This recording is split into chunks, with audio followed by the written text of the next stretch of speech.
Bueno, vamos a comenzar en esta mañana del día de hoy con el tema de este tercer capítulo del curso de macroeconomía. Los macroeconomistas, vamos a seguir con estas bases del conocimiento para darte una idea completa de este tema. Ya después entraremos a las otras funciones que tienen que ver ya más con el ejercicio en sí del análisis macroeconómico. Pero vamos a empezar con el tema de qué es lo que estudian los macroeconomistas. Hay una serie, son 1, 2, 3, 4, 5, 6 temas torales para lo que es los macroeconomistas. El principal tema obviamente tiene que ver con el crecimiento económico, ¿no? El crecimiento económico, es decir, medir cómo es que se está desarrollando la economía, porque finalmente sobre esto se basa el que haya pues condiciones suficientes para hacer frente a las necesidades cada vez más exigentes de las sociedades que viven en los distintos países, ¿no? Entonces, estudiar cómo se da este crecimiento económico implica también estudiar el por qué se dan las fluctuaciones dentro del crecimiento económico o lo que los economistas llaman ciclos económicos o ciclos de negocios. Si tú vieras en una gráfica en el largo plazo, una economía podría estar creciendo, y esto ya lo explicábamos en una clase anterior, pero el crecimiento no se da como la tendencia, que es lineal, sino que se va dando en ciclos, en fluctuaciones. Entonces, el estudiar esas fluctuaciones y por qué se dan esas fluctuaciones, que también se les llaman ciclos de negocios, es el trabajo, uno de los puntos torales para la macroeconomía o para los macroeconomistas, ¿no? Básicamente. Otro de los puntos torales que se trata en esta disciplina tiene que ver ya, si tú te vas a un contexto amplio, la mayoría de los macroeconomistas dirían que estas dos son las principales cosas que estudian. Pero otro de los puntos torales que están estudiando tiene que ver precisamente con el desglose de esas fluctuaciones. Por ejemplo, ¿qué es lo que causa el desempleo?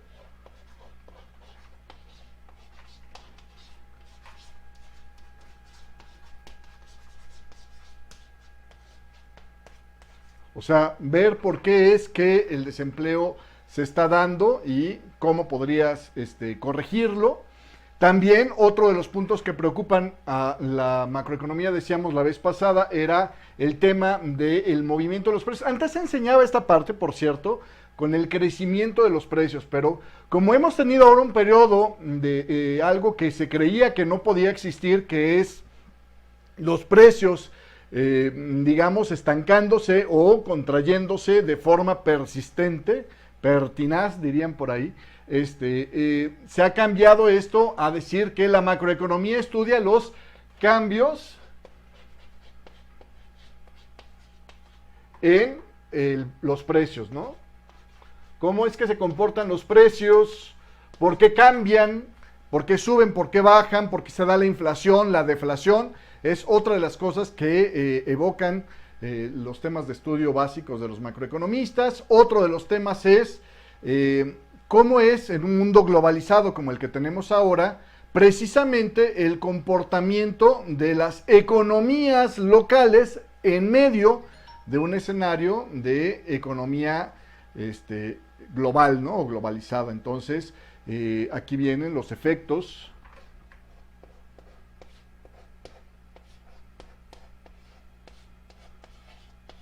de la economía mundial.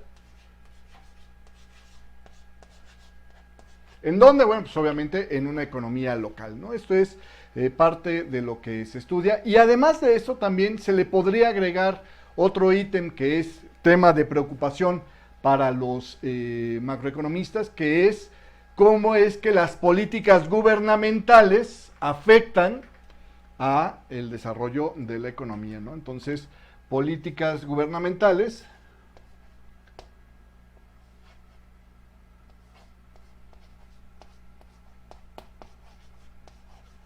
Que si tú te acuerdas de la clase pasada, habíamos visto dos formas en las que el gobierno puede afectar a la economía. Por un lado es la política fiscal, ¿te acuerdas? Que era, pues, cómo es que recaudan impuestos y los gastan.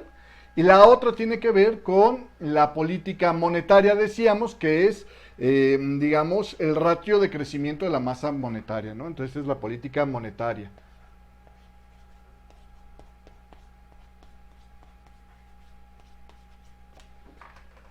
Si nos ponemos exquisitos, podríamos agregar una tercera, que no sé dónde la voy a poner porque no se ve más, pero bueno, la voy a poner por acá.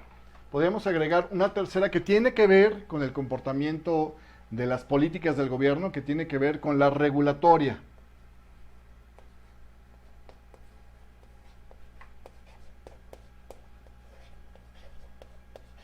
Que también afecta al comportamiento económico. Esta es parte de este rollo. ¿Qué es la política regulatoria? Bueno, son aquellas formas de estimular o desalentar una actividad y controlarla, precisamente para encauzar el desarrollo de una economía, ¿no? Entonces, si por ejemplo veo que algo me está afectando, podría yo desincentivarlo a través de ponerle un impuesto, ponerle una restricción. Si yo veo que algo me está beneficiando, puedo ponerle un estímulo, puedo ponerle un aliciente y entonces desarrollo más esa parte. Por ejemplo, lo que se está haciendo en muchos países como que son conscientes con el medio ambiente, como es el tema de Francia, no es el tema ahorita de Donald Trump, pero era el tema cuando Barack Obama en Estados Unidos, los estímulos fiscales, los estímulos para el desarrollo de las tecnologías limpias, para la energía limpia, la energía eólica, la energía solar, etcétera, la energía eléctrica, los coches eléctricos, etcétera, en reemplazo se castiga a las tecnologías sucias, ¿no? El impuesto al carbón, los derechos de contaminación, etcétera, etcétera, que tienen que pagar las empresas. Todo eso son ejemplos de la política regulatoria. Todos los demás más o menos ya los habíamos estado estudiando y por eso no me meto mucho a explicarlos. Pero esto es parte de lo que se ve precisamente en los temas torales de la macroeconomía. Dicho esto, vamos a empezar con el tema de lo que es precisamente... Ándale, esta cachivache ya se me descompuso. A ver si ahora sí, jalas. Ahí está. Dicho esto, vámonos a el tema de el primer punto importante, que es el crecimiento. Aquí entra algo de la teoría, de hecho hay una teoría sobre el crecimiento económico que nos habla de qué factores tienen que darse para que precisamente se dé ese crecimiento. ¿Qué es lo que tú crees? Haz pausa en este video ahorita y piensa, pon si puedes en una hoja de papel, ¿qué es lo que tú crees que genera un mayor crecimiento, ¿no? Lo que vamos a buscar es el crecimiento. Ándale, pues estas cosas no me sirven a mí. Me veo muy nice, pero no me sirven, espérame. Crecimiento, déjame cambiar aquí de chunche. A ver, tampoco esta. Este es el primer punto, ¿no? Lo que queremos lograr es el crecimiento. Pero ¿qué hace falta para lograr el crecimiento? Te estás de pausa al video, piensa en qué ideas, qué es de lo que hemos visto hasta ahorita, afecta el crecimiento. Bueno, lo que afecta al crecimiento es un aumento necesariamente de la producción. Cuando tú aumentas la producción,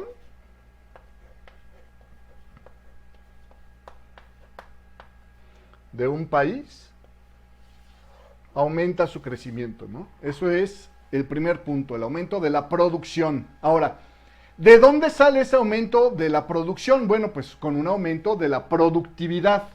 Acuérdate lo que decíamos de lo que era la productividad. Ostras con esto,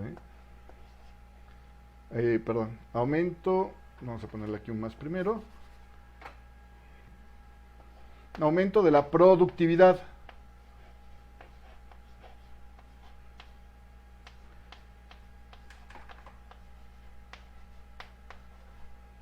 Si te acuerdas, la vez pasada habíamos hablado de la productividad y lo habíamos definido de una forma así muy simplista como el hacer más con menos, ¿no? crear más producción con menos utilización de recursos. Eso es, hacer más con menos es productividad. Pero ¿cómo mejora un país su productividad? ¿Cómo mejora alguien su productividad? ¿Cómo puedes hacer más con menos? Pues para esto necesitas tener digamos, un cierto grupo de herramientas que te permitan hacer más con menos. Por ejemplo, en Estados Unidos, un granjero es capaz de cultivar él solito en un año, digamos, 1 millón de hectáreas, por poner un ejemplo. Son cifras que estoy agarrando al azar. En un país del tercer mundo, un granjero es capaz de producir 100 hectáreas. ¿Cuál es la diferencia? Bueno, pues que el granjero de Estados Unidos, cuando va a empezar a sembrar y a trabajar la tierra, se sube a un tractor que tiene aire acondicionado, que tiene sistema de GPS, que le controla y le hace lo más eficiente posible el recorrido de su parcela.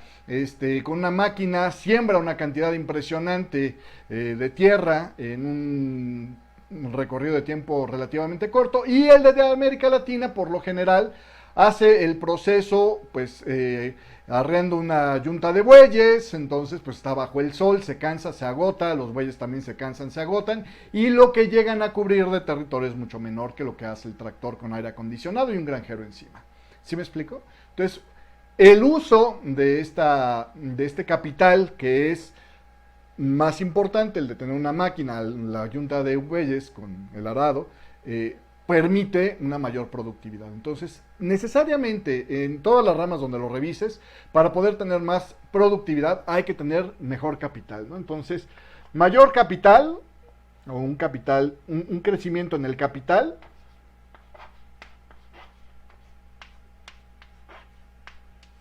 necesariamente es el paso indispensable para tener una mayor productividad, que permite tener una mayor producción, que permite tener un mejor crecimiento. ¿Cómo es que consigo tener más capital? Bueno, pues para poder tener capital necesito hacer inversión, ¿no?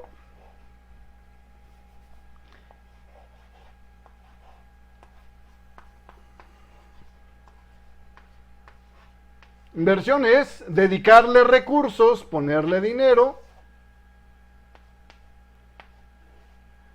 a la adquisición de capital para poder finalmente tener una mejor productividad y con esto aumentar la producción, ¿vale? Y entonces el siguiente paso necesario para poder tener más inversión, ¿de dónde saco la inversión? La inversión surge solamente de una cosa que se llama el ahorro.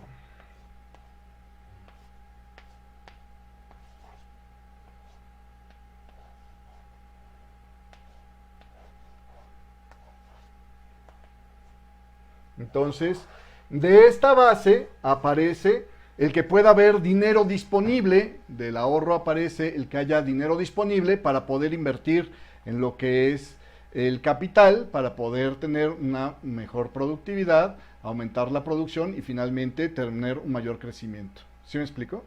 Eso es, digamos, el comportamiento de la teoría de la producción, ¿no? Del crecimiento económico. Dicho esto, aquí se nota cómo es que las herramientas... Otra vez se me despegó. No es posible esto. Bueno, en fin. Creo que voy a acabar. Ahí está. De aquí es que podemos llegar a esta idea del crecimiento. Ahora, una idea que tendríamos que platicar para desarrollar más la idea esta.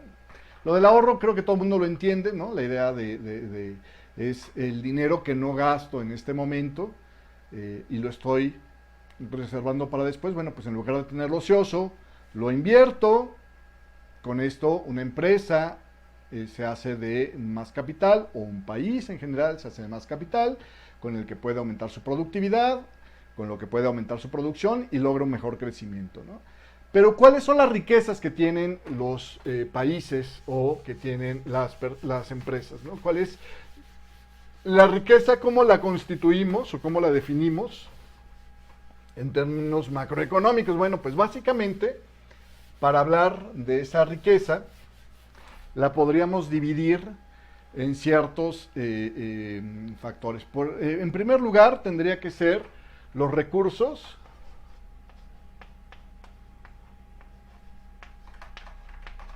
naturales, ¿no?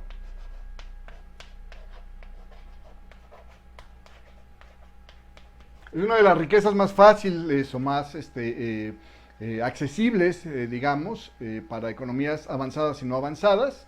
Los recursos pueden dividirse en dos tipos, por cierto, ¿no? Hay el tipo de los recursos que son renovables y los no renovables.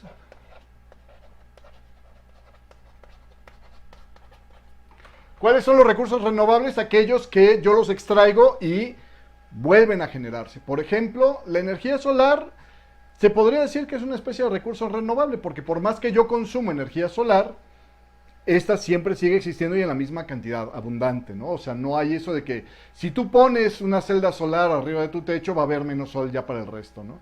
El sol sigue siendo el mismo. El agua puede considerarse una especie de recurso renovable, pero el agua potable no tan fácilmente. Entonces ahí es como una especie de híbrido extraño, ¿no? Porque el proceso para potabilizar un agua no potable a veces ya hace que sea un poquito más complicado o igual en costos que buscar nueva agua potable escondida abajo de la tierra o lo que fuera, ¿no? Un recurso no renovable, mucho más claro, puede ser, por ejemplo, el petróleo, ¿no? O sea, estábamos en un punto en la humanidad donde ya nos habíamos chupado prácticamente todo el petróleo fácil de extraer, ¿no? Casi nos lo acabamos. Y de ahí vino un boom del precio del crudo que llegó a estar por encima de los $120 por barril, una cantidad exorbitante cuando el promedio pues, había sido de menos de $20 en los últimos años, en las últimas décadas.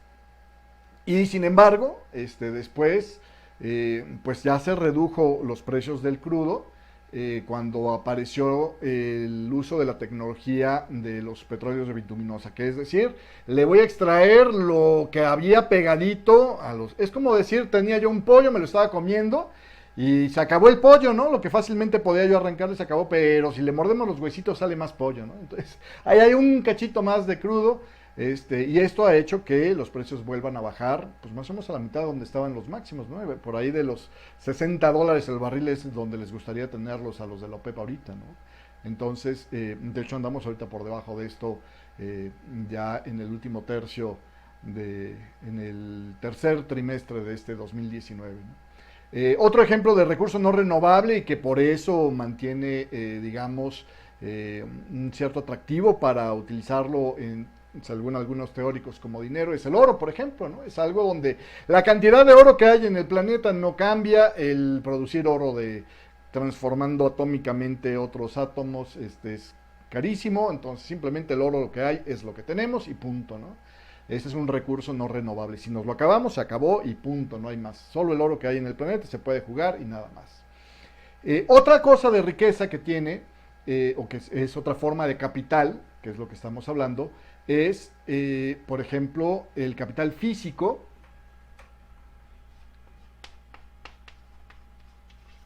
Por ejemplo, vamos a hablar de los edificios de un país o de una zona, edificaciones.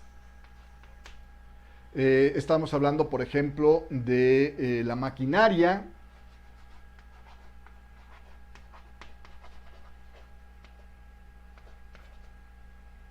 Maquinaria, ¿no? Con lo que puede trabajar un país. Y la infraestructura es otra forma de riqueza que entra dentro del capital.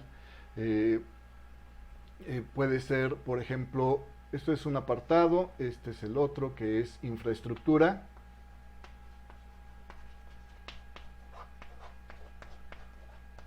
Y por infraestructura, ¿a qué nos referimos? Bueno, pues obviamente puertos, aeropuertos, carreteras, caminos, vías de tren, forma parte de la estructura también, de la infraestructura de un país, pues obviamente las redes eléctricas, las redes de agua potable, las redes de energéticos, ¿no? Los gasoductos, los oleoductos, las telecomunicaciones en sí también son parte de una infraestructura, es todo lo que está hecho para que podamos estar funcionando. Y aquí hay una situación muy interesante. Estaba viendo un ejemplo de cómo la infraestructura puede afectar la productividad. Por ejemplo, ¿cuánto tiempo tardas tú en transportarte de una ciudad a otra en tu país, ¿no? Bueno, pues la mayoría de los países, por ejemplo, tienen límites de velocidad. Alemania, que ha apostado por un desarrollo más agresivo, no tiene límites de velocidad en sus carreteras. Puedes ir tan rápido como tu vehículo te lo permita. ¿Por qué unos países tienen límites de velocidad y otros países no lo tienen? Pues simplemente porque unos países tienen una estructura, una infraestructura menos mantenida, menos eficiente, y otros países tienen una infraestructura mucho más eficiente. ¿Qué necesitas para no poner un límite de velocidad? Carreteras bien hechas, ¿no? Donde no haya curvas que si voy por más rápido que vaya me vaya a matar, que no haya baches que si toca el coche me despedace, que no haya obstáculos para evitar la velocidad. En otros países donde la infraestructura no está tan bien desarrollada, pues a fuerzas te debes decirle en ciertas partes, vete despacito, porque si te vas más rápido te vas a matar tú y a los de alrededor, ¿no? Entonces, fíjate cómo la diferencia de las infraestructuras generan una diferencia en el consumo, ¿no? Y entonces, una diferencia en la eficiencia, y esto genera una situación importante. ¿Cuánto tiempo gastas tú en llegar de un lugar a otro? Pues depende de qué tan rápido te puedas mover, ¿no? Entonces, es más eficiente tener una buena infraestructura, pero si no cuentas con ella, pues tienes que ir más lento y eres menos productivo, ¿vale? O sea, hay una relación intrínseca entre estas dos cosas, ¿no?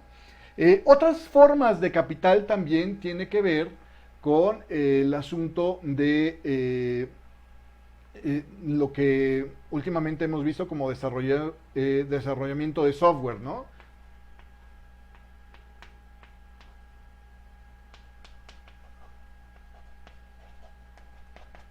El software, junto con otras cosas que ahí se medio mezcla con el tema de tecnología, de alguna manera son formas de capital también, porque son cosas que tienes que adquirir como empresa, son cosas que tienen un valor, que tienen un costo y que generan un valor, y que de alguna manera son parte de lo que te permite trabajar más o menos rápido, ¿no? Por ejemplo, no es lo mismo cómo se llevaba una mueblería antes del uso de las computadoras, donde los inventarios eran pues en papel, y a ver, señorita Martínez, sáquese todos los libros de las compras que hemos hecho en los últimos 3 meses, ¿no? Y ahí venía la pobre cargando ahí una inmensidad de libros. O sea, simplemente sacar en un programa de computadora una digamos, evaluación rápida de cuáles son las compras que hemos hecho con tal y cual compañía, y de esta manera tienes un control mucho más rápido y eficiente y ocupas menos personal humano. Otra de las cosas, por ejemplo, del software,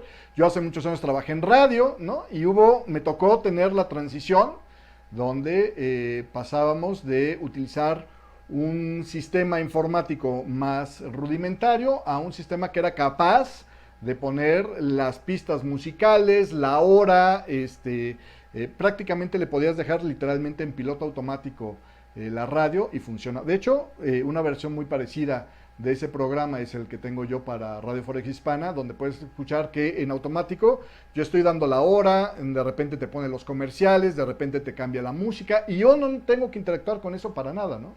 Mi operación con el programa de la radio es simplemente cuando estamos en el noticiario para decir, hasta aquí llegó la pista del segmento 1, vámonos con el segmento 2, y después en automático la máquina mete los comerciales cuando cambie de segmento, y otra vez vámonos con el segmento 3.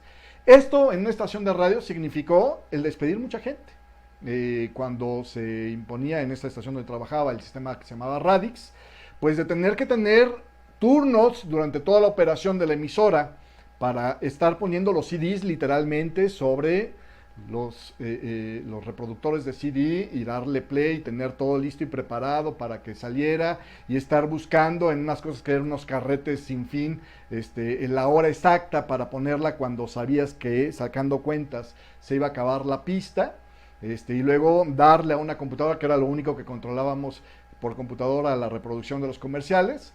Se cambió a un sistema que se llamaba Radix, que él solito hacía todo ese proceso, entonces ya no necesitabas tener operadores, ¿no?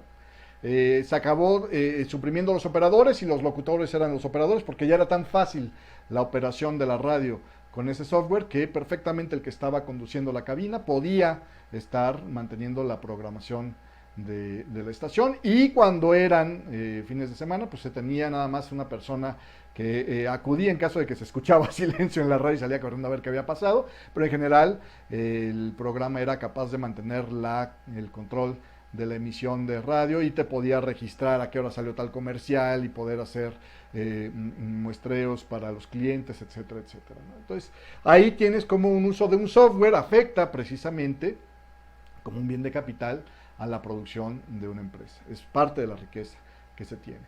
Otra de las cosas importantes es el capital humano, ¿no? Otro de los incisos que tendríamos por acá es el capital humano.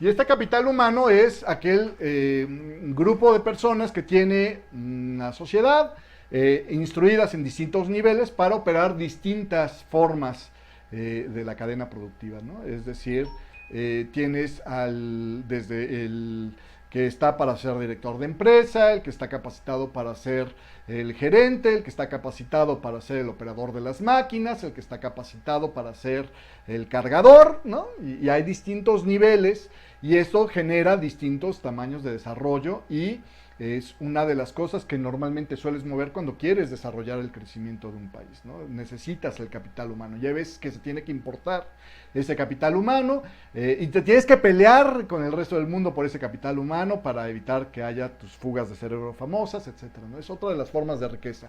Capital humano en macroeconomía corresponde a la idea en personas, ¿no? Es decir, es el desarrollo del conocimiento dentro de las personas, eso es el capital humano.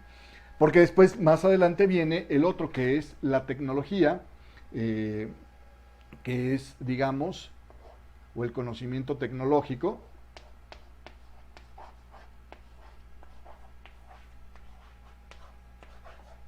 que forma parte de la riqueza. Esto ha sido el por qué los países occidentales han tenido durante muchísimo tiempo la vanguardia en el mundo económico, ¿no?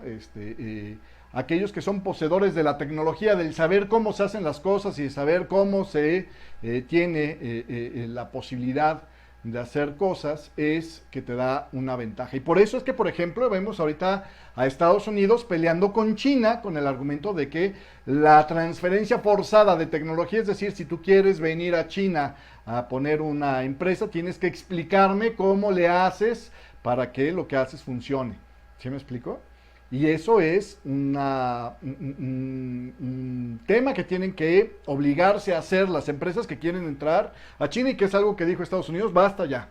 No vamos a permitir que sigas sacándole los secretos a las empresas que quieres que quieren ir a trabajar contigo, porque finalmente es algo que nosotros gastamos en desarrollar y es nuestra riqueza y nos las está robando, ¿no? Ese es básicamente el argumento que hay atrás de esto. Entonces la tecnología también, la tecnología fue lo que hizo que países pudieran invadir a otros países en la antigüedad, ¿no? Y ganaran esas batallas, ¿no?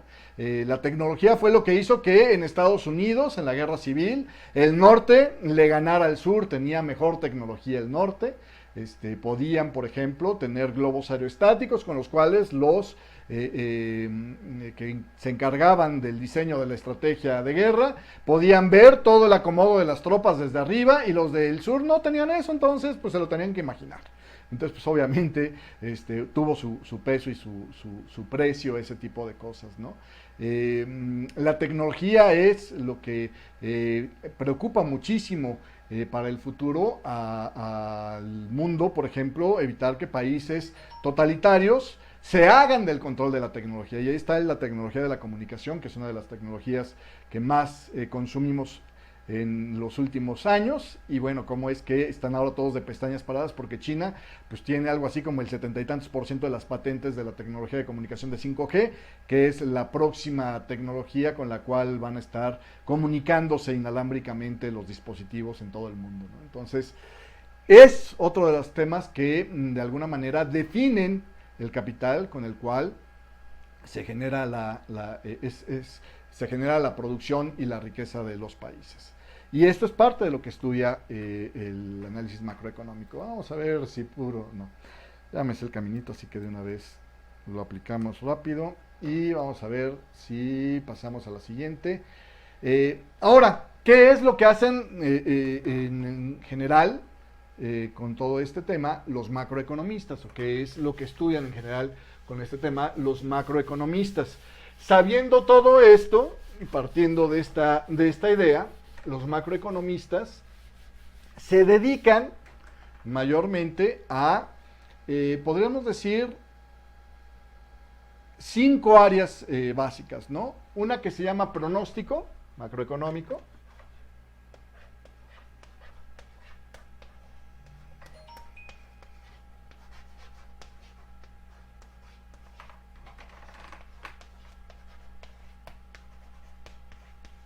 El pronóstico macroeconómico es predecir qué va a pasar con las distintas variables que hemos estado hablando que afectan al comportamiento económico, ¿no? O sea, yo pronostico que el empleo, si sigues por esta vía, va a estar creciendo hasta llegar a cierto punto y a partir de ahí va a estancarse o decrecer. Bueno, eso es un pronóstico, dicen, de hecho ahí viene uno de los primeros chistes de macroeconomistas, dice que los macroeconomistas se la pasan la mitad del tiempo diciendo lo que va a pasar y la otra mitad del tiempo explicando por qué no pasó. Otra de las tareas que tienen los macroeconomistas es hacer análisis, el análisis macroeconómico.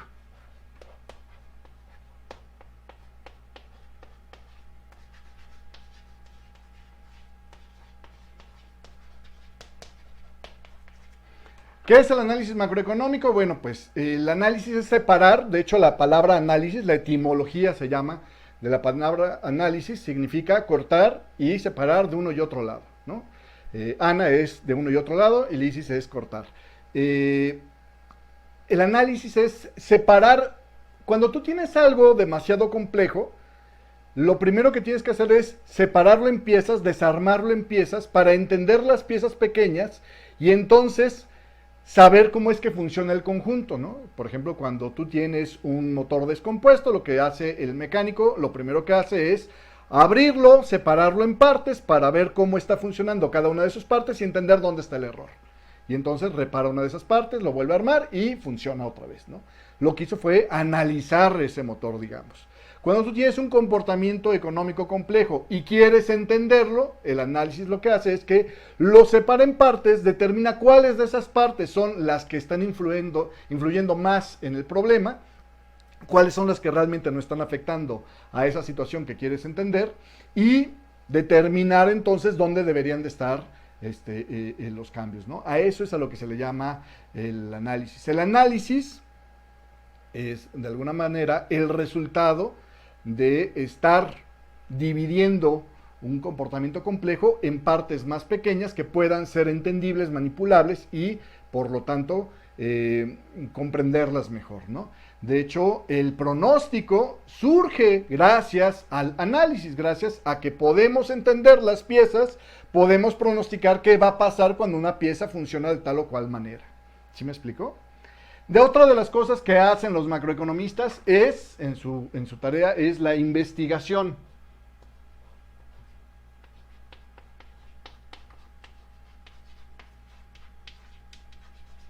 La investigación es el generar las premisas para entender las variables que están, digamos, moviéndose y cómo interactúan entre sí, ¿no? La investigación es lo que permite formar ideas que de alguna manera comprueben o desechen las teorías que teníamos sobre lo que está sucediendo. Y aquí ya estoy mencionando otra cosa que tiene que ver, y que vamos a ver un poco más adelante, que es el desarrollo de las teorías. Pero bueno, por ejemplo, tú habrás escuchado a Janet Yellen, si escuchaste sus conferencias de prensa, donde le preguntaban, oye, pero es que los niveles de empleo que estamos teniendo no se están recuperando. A ella le tocó la primera fase de la curva de Phillips no funciona, es decir, el aumento del empleo o la minimización de la tasa de desempleo no está generando inflación. ¿Por qué es esto, no? Y ella decía, bueno, estamos leyendo distintos documentos de investigación donde apuntan a ciertas teorías, que la. Es precisamente por ese tema, ¿no? Estamos yendo a ver cómo es que están funcionando las cosas y, oye, mira, en tal año sucedió esto y tuvo este resultado, pero en este otro año no. ¿Por qué? ¿No? De ahí surge precisamente el tema de la investigación, o eso es precisamente el tema de la investigación, es el investigar las premisas para poder entender las variables y su interacción. Y para poder investigar esas premisas, pues obviamente necesitas el desarrollo de datos.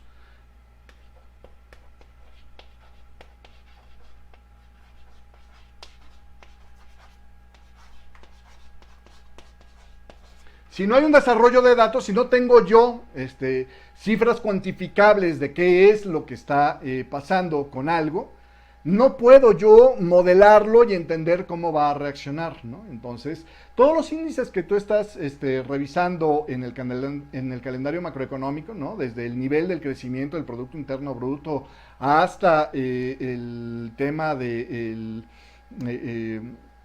el comportamiento de la población, el índice de ventas minoristas, y cuando decimos este dato ha superado todo lo que venía en el registro que viene desde el año 700 de tal, ¿no?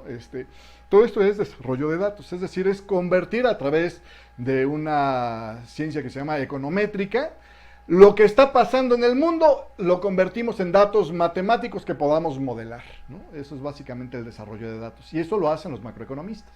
Otra de las cosas que hacen es, como lo decíamos hace un rato, el desarrollo de teorías, ¿no? Las teorías económicas o macroeconómicas.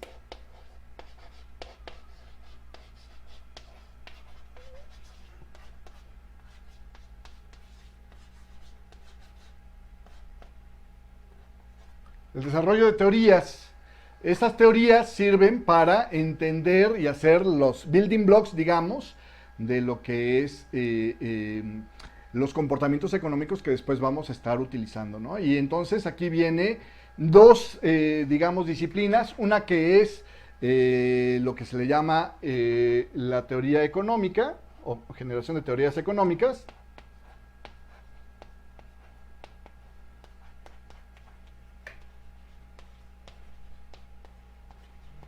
y otra que se llama modelación económica o modelos económicos.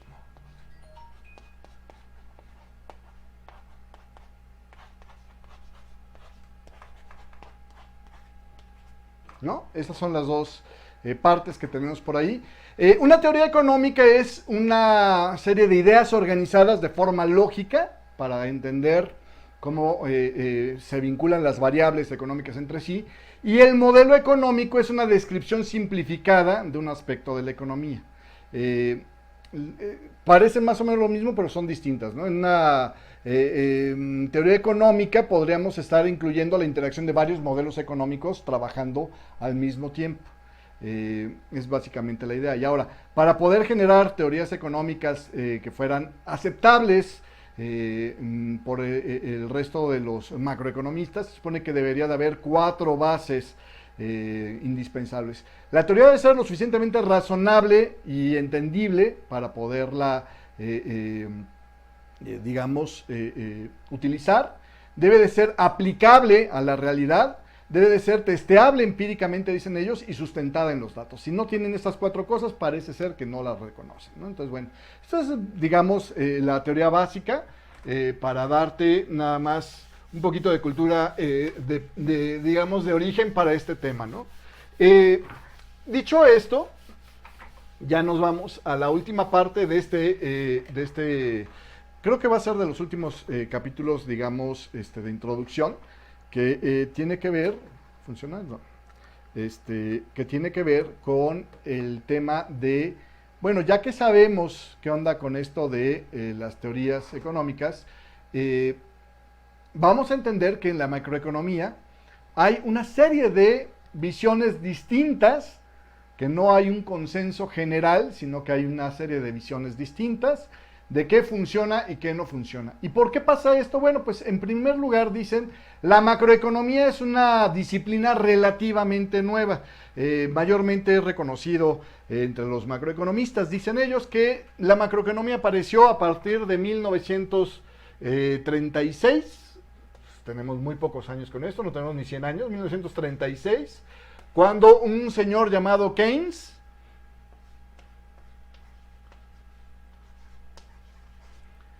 el de la teoría keynesiana, sí, Keynes, genera algo que se llama un documento que se llama teoría general, ¿no?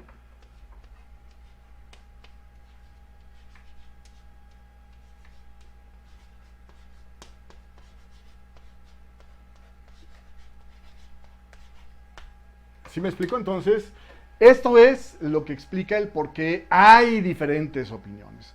Como es una disciplina nueva, la macroeconomía, entonces, que no es lo mismo que la economía, que ahí sí ya tiene más años, la macroeconomía, es decir, entender la big picture, la imagen en grande del comportamiento económico, mayormente se empieza a pensar en esto cuando hay la Gran Depresión, no es coincidencia lo de que sea en 1936 la publicación de la teoría general de Keynes, y dice, ¿cómo tenemos un gran problema? ¿No? Se ha parado la economía del mundo, ¿cómo la volvemos a activar? ¿No? Y entonces Keynes desarrolla una serie de teorías, y estas que piensen ya en grande, digamos, en el cúmulo de todos los individuos dentro de un país que era Estados Unidos, genera el primer conocimiento macroeconómico. Hay multitud de escuelas económicas basadas en diferentes teorías de cómo funciona la economía, y unos se pelean por tener la verdad con los otros, y unos piensan que en realidad las cosas operan desde un punto de vista y otros operan desde el otro punto de vista, y dependiendo de la fase en la que está el mundo, unos parecen tener la victoria temporalmente, pero después pasa algo más que les hace pensar que el otro equipo era el que tenía la razón. Dentro de las teorías económicas, mayormente las podríamos dividir en dos: keynesianas. Dentro de las escuelas o las escuelas del pensamiento económico hay las keynesianas,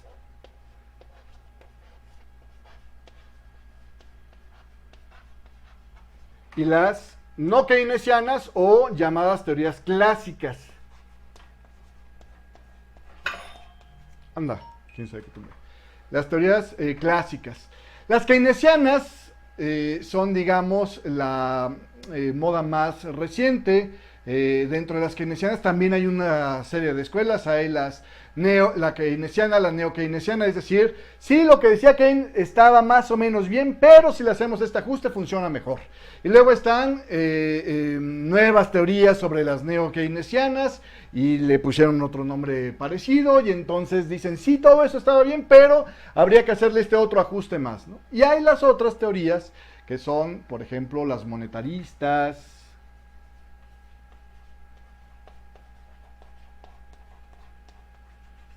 las austeras, las austriacas, ¿no? Las de la austeridad, austriacas, la escuela austriaca de economía, que por ejemplo, decían por ahí, el Banco Central Europeo se guiaba más bien por teorías austriacas, y por eso es que mientras el mundo entró con los estímulos, los que seguían la idea keynesiana, la Reserva Federal de Estados Unidos, etcétera, etcétera, la europea decía, no, no, no, aquí lo que hay que hacer es reducir la deuda y pues cueste lo que cueste, ¿no? Y entonces decían que la Unión Europea, bueno, la eurozona de hecho, era como una especie de clínica de desintoxicación, cuando Grecia estaba padeciendo los dolores de su crisis de deuda a consecuencia de la crisis subprime. Decían que Angela Merkel era como la enfermera gorda que vigilaba que nadie saliera del centro de rehabilitación, ¿no? Y entonces, pues a Grecia, a punta de disciplina y de recorte fiscal, de recorte de gastos del gobierno, querían regresarlo por el camino de las buenas finanzas, ¿no? Decían ellos. Entonces, bueno, son simplemente formas distintas de entender el problema. ¿Y cuál tiene la razón? Pues la verdad es que toma tantos años entender el efecto final de las decisiones, y hay una serie de variables y de interacciones que es muy difícil que se pueda debatir con cierta grado de certidumbre cuál es la escuela apropiada, ¿no?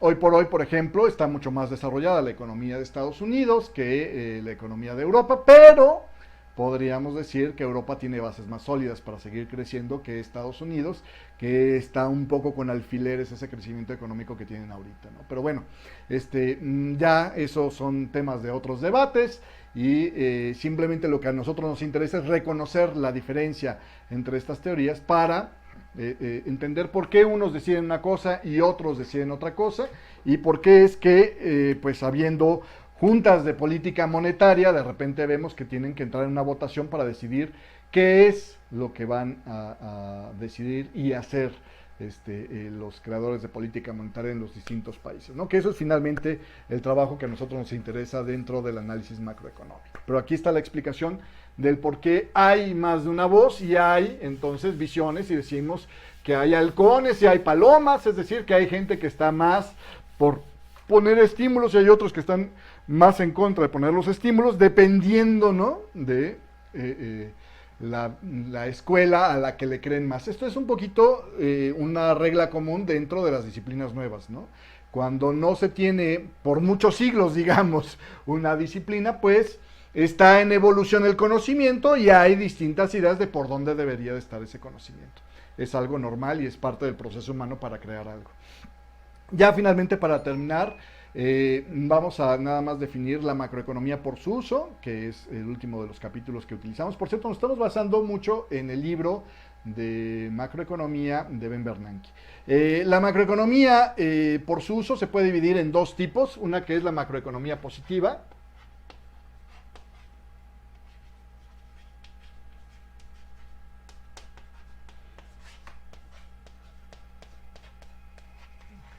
y la otra es la macroeconomía normativa.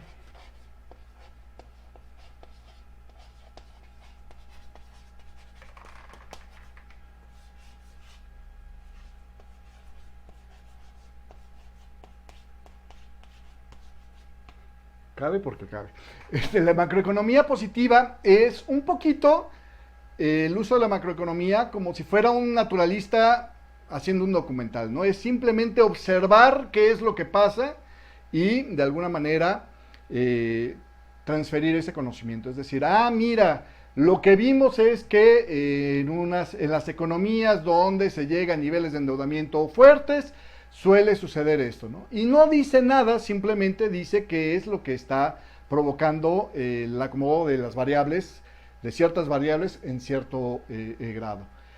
Por el otro lado, la macroeconomía normativa se parece más a un médico tratando a un paciente. Lo que trata es de prescribir soluciones para encauzar a un comportamiento deseado. Es decir, mientras que la macroeconomía positiva dice, oye, pues si tú tienes alto índice, por ejemplo, de actividad económica y lo sostienes por demasiado tiempo y traes al mismo tiempo un alto índice de empleo, etcétera, todo esto te va a llevar a consecuencia a un calentamiento económico que se va a traducir en inflación. Y entonces, si yo quiero controlar la inflación en mi país, la macroeconomía normativa es la que dice, pues entonces lo que deberías de hacer es reducir el estímulo económico para parar el nivel de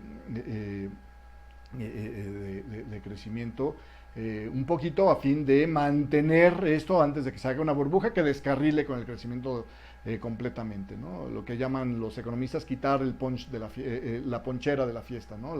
El bowl de punch de la fiesta, ¿no? Eso ya sería voy a prescribir una acción, una solución para evitar un comportamiento desordenado más adelante o para reconducir la economía hacia un comportamiento más modelado. O por el contrario, ¿no? Ahorita se está hablando de se tiene que mantener el estímulo monetario durante más tiempo, esto lo dicen en Estados Unidos, porque hemos observado que ciertas desviaciones que hemos tenido en el pasado podrían generar que hayamos retirado el pie del acelerador económico antes de tiempo y esto ha hecho que luego los efectos de la contracción económica nos peguen más, ¿no? Porque desperdiciamos momentos de expansión. Bueno, pues ahí está otra vez una prescripción de un comportamiento, que es lo que debería de hacer yo para poder funcionar. Y estos son básicamente los dos usos que se le da a la macroeconomía. Positiva, que es simplemente observar los desarrollos económicos, y la normativa, que es prescribir soluciones para encauzar el comportamiento económico.